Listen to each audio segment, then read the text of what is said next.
السلام عليكم البنات، ان شاء الله تكونوا كامل بخير. اليوم ان شاء الله رايحه ندير معكم هذه الوصفه تاع المرقاز ولا لي سوسيس بالصلصه. درتهم هذه الخطره بالصلصه مع لا بيوري. قدمتهم بهذه الطريقه. رايحين تكتشفوا كيفاش حضرت المرقاز وكيفاش حضرت لا بيوري بالصلصه البيضاء اللي درتها هنا. خديت المرقاز تاعي هنايا نص حار ونص عادي تاع اللحم، مرقاز تاع اللحم. تقدروا ديروا تاع الدجاج، يعني واش عندكم تقدروا ديروا نفس الطريقه كيما شفتوا. يعني ما درت ني زيت ني والو، راح يطلق الزيت تاعو ديجا مدوزن لداخل. حطيته في مقله رايح يطيب، ومن بعد نكملوا الوصفه. هنايا باش نحضر الصلصه تاع المرقاز. قطعت هكذايا حبة طماطم مربعات صغار، ولا تقدروا تربيوها في الكبير كما حبيتوا. يعني اللي ما يحبش يشوف قطع من البصل ولا الطماطيش، تقدروا ترحوها ولا تربيوها في الكبير. هنا رايحه نقطع بنفس الطريقه البصل. درت نص حبه برك البنات، حبه بصل كبيره ولا ديروا حبه بصل صغيره.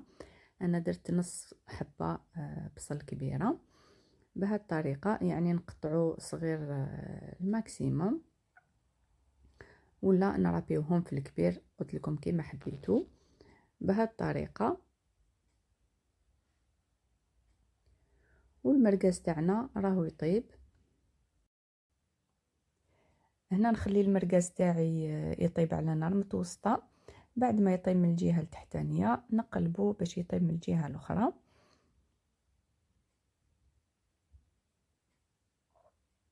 كما شفتوا المرقاز هذا البنات، يعني ما درت له ني زيت ني والو، راه طلق الزيت تاعو والماء تاعو. نخليه يكمل الطياب.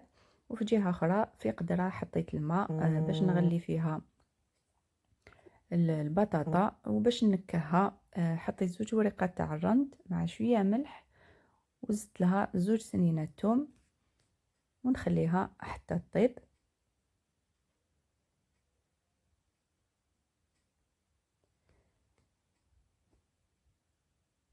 هنا المرقاز البنات قرب يطيب، يعني من داك نقلبو حتى يطيب ويتحمر. لازم يعني يطيب مليح.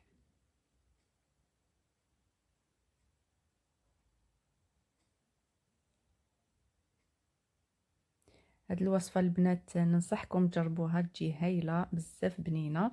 يعني باش نمد عفوا نبدلوا شويه من الطريقه تاع يعني الطاهي كيفاش مولفين نطيبوه، باش ننوعوا شويه في الوصفات. ونشارك معكم دائما وصفاتي اللي انا شخصيا يعجبوني بزاف ونديرهم. فوالا البنات كيما شفتوا المرقاز تاعنا طاب مليح. نحيته نخليه يبرد شويه باش من بعد رايحه نقسمه.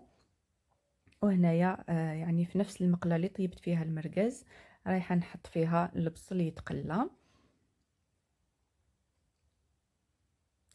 نسبق في البصل من بعد بعد ما يتقلى شويه رايحه نضيف له الطوماطيش. يعني المرقاز البنات درسه تاعو منكهه مليح. يعني البصل راح ياخد من البنه تاع الدرسه تاع المرقاز.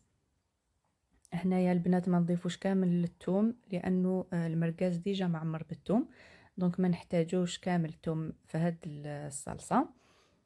نخليه يتقلى على نار قليله. كما شفتوا دبال هنايا البصل رايحه نضيف له قطع تاع الطماطم بهذه الطريقه. ونفس الشيء نخليها تتقلى على نار مهيله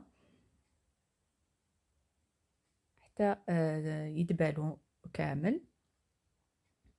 وهنايا عندي نصف كوب عفوا نصف مكعب جامبو او كنور، كما يقولوا له خوتنا المغاربه. كنور ولا جامبو عندنا تاع الدجاج ولا تاع اللي عندكم، تاع خضره ولا دجاج. يعني ما نديروش تاع اللحم، ما يعجبنيش الذوق تاعو ماشي مليح كامل. ما نستعملوش كامل انايا تاع اللحم. كما شفتوا يعني درت لها حوالي كاس تاع الماء سخون، رايحه ندوبها من بعد نضيفها باش طيب يعني بها اللي ندير لو جو تاع الصلصه هذاك. وهنايا قطعت شويه معدنوس رايحه نضيفه في الاخير للصلصه ونزين به في الاخير الطبق تاعي.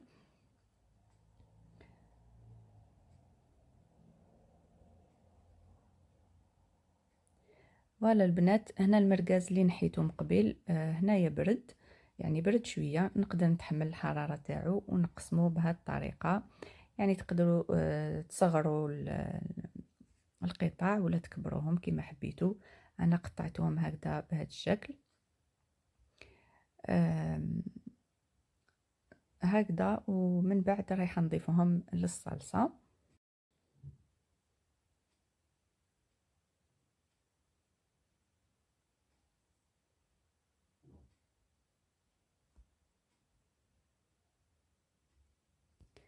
فوالا البنات، وهنايا بعد ما تقلت مليح معنا الطوماطيش مع البصل، تقلاو مليح على نار قليله، رايحه نضيف لهم هذاك الكاس تاع الماء سخون اللي ذوبت فيه نص مكعب جامبو او كنور، ونخليهم دائما على نار قليله. من بعد رايحه نضيف القطع تاع المرقاز، نخليهم يعني يتجمروا غير شويه على نار قليله، ونطفي عليهم لانه كلش طايب. وهنا في الاخير ضفت لها شويه معدنوس ونطفي عليها البنات. وهنايا رايحه نحضر لا بيغي اللي درت لها الصلصه البيضاء، تجي بزاف بنينه. البطاطا البنات بعد ما طيبتها نحيت لها القشره عادي وربيتها هكذايا، رحيتها بهديه، وكنت شاركت معكم طريقه كيفاش ترحوها، يعني اللي ما عندهاش هاد العادات.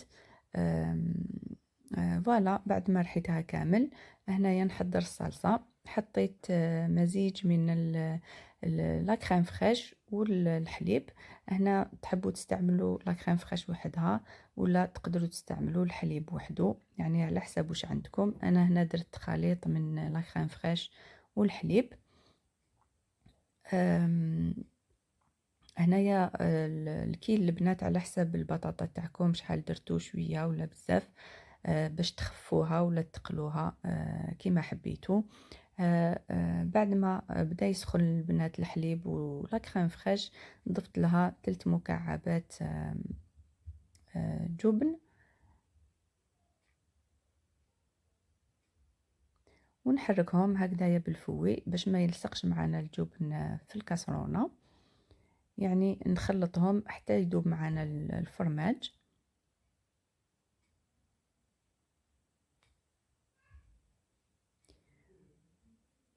وهنا ضفت لها شويه فخوماج غابي، اي جبن مبشور، يعني شيدار او اي نوع عندكم. فوالا، ونكمل في التحرك كما قلت لكم البنات باش الفرomage ما يلصقش في الكاسرونه. وهنايا نكمل نخلط مليح بالفوي حتى هنايا نضيف لها قطعه من الزبده، شويه زبده باش نكه بيها يعني لا بيغي ولا البطاطا اللي رحيتها. هنايا بعد ما يذوبوا كامل المكونات، رايحه نضيفها للبطاطا اللي رحيتها ونخلطها كامل. يعني هنا قلت لكم نتوما تحكموا بالقوام تاع لا بيغي، اللي تحبها خفيفه بزاف يعني ولا ثقيله ولا متوسطه، يعني نتوما تحكموا في القوام تاعها. فوالا انا هنا درتها هكذايا البنات، ما عقده بزاف، ما خفيفه، يعني متوسطه برك، مليحه مع الصلصه اللي درناها مع المرقاز، يعني تجي مليحه. وهنايا يعني كلش طايب كلش واجد. تمتم البنات وجدت الوصفه. وهنا رايحه نقدم معكم صحن التقديم. حطيت كميه من لا بيغي، ورايحه نحط قدامها شويه المرقاز بالصلصه.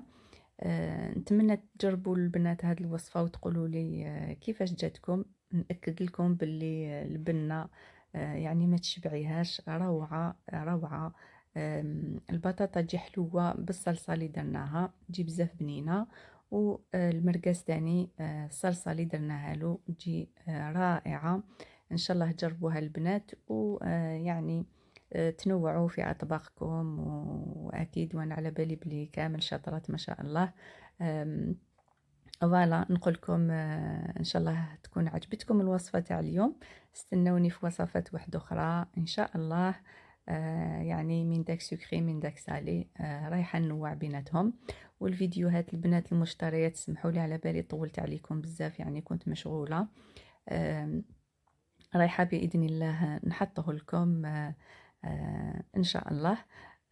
فوالا نقول لكم تهلاو في روحكم، وشكرا لكم بزاف بزاف، وتهلاو في روحكم. فوالا السلام عليكم ورحمة الله وبركاته.